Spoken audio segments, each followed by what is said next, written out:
My name is Mary Decatur, and I'm an application engineer coming to you from X-Rite Incorporated. I work in our imaging and media team, and today I'm going to introduce you to our new i1Studio software program.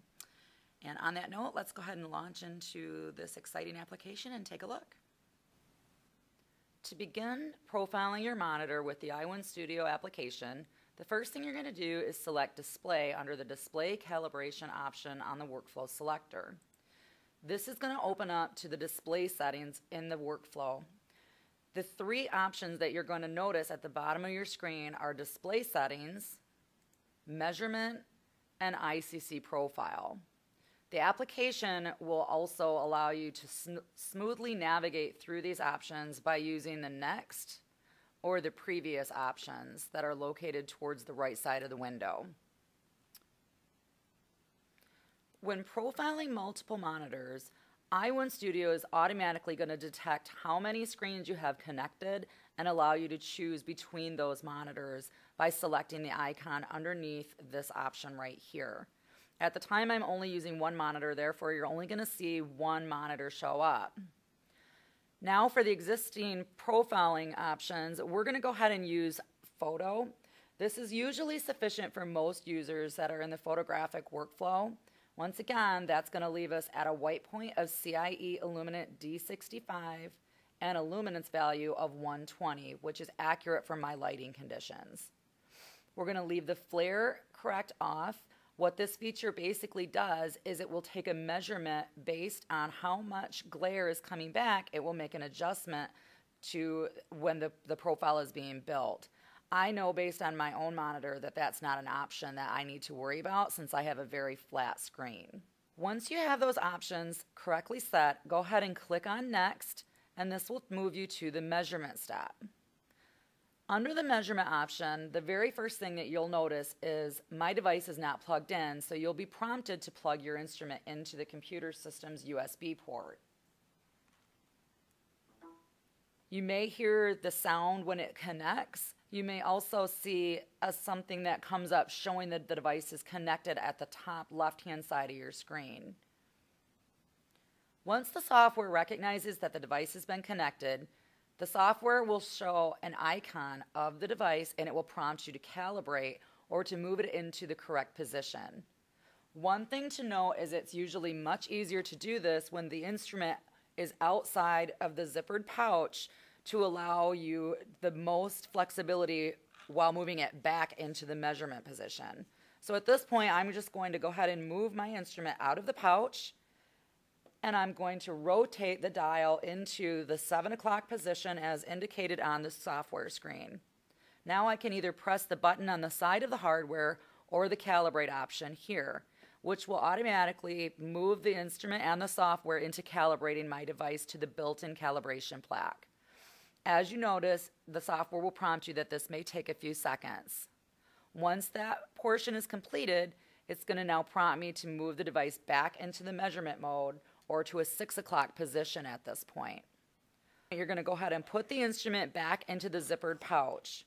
Once the instrument is in the zippered pouch, the first thing I recommend is that you look at the bottom of the Color Monkey or the i1Studio device and make sure that the shutter is in an open position and you can see inside the device what looks like a tiny bulb. That's going to be the side that goes directly against the monitor, and that little bulb is what's taking the measurements in. So we're going to go ahead and place that on the monitor at this time. And once you're satisfied that the device is centered as much as possible, go ahead and click on the Start Measurement option.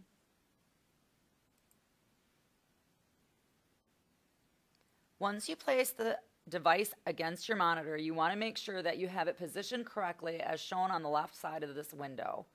If you have it positioned incorrectly, you're going to get a lot of light if the device isn't laying correctly against the monitor, and that's going to affect the output of your profile. Once you're happy with where this device is positioned, you can notice that at the bottom of this indicator window on the instruction page, you're going to have the three options for contrast, RGB controls, or brightness. Most monitors are going to have at least one of these options to make adjustments to. As I'm currently working on a laptop, brightness is going to be the only thing that I can adjust. So once we're happy with how we have these options set, go ahead and click on Next, and that's going to move you through the next measurement. As you probably have guessed, brightness will be the first measurement, and in this case, we're very close to where we need to be. One thing I tell people to look for beyond the green check mark is you want to make sure that your luminance value for the target white luminance, where we set this at 120, we're going to continue measuring until the measured value also is as close to that value as possible. In my case, I'm already at a position where I can move forward, so I'm going to go ahead and click Next, which will allow us to scroll through the rest of the patches. One thing that's extremely nice with the i1Studio software is, unlike some of our other programs, now you can see the number of patches that our device and software are scrolling through. This can be very helpful, especially if you're trying to decide if your software is sitting on one patch too long. You can see the progression as it moves through the different number of patches.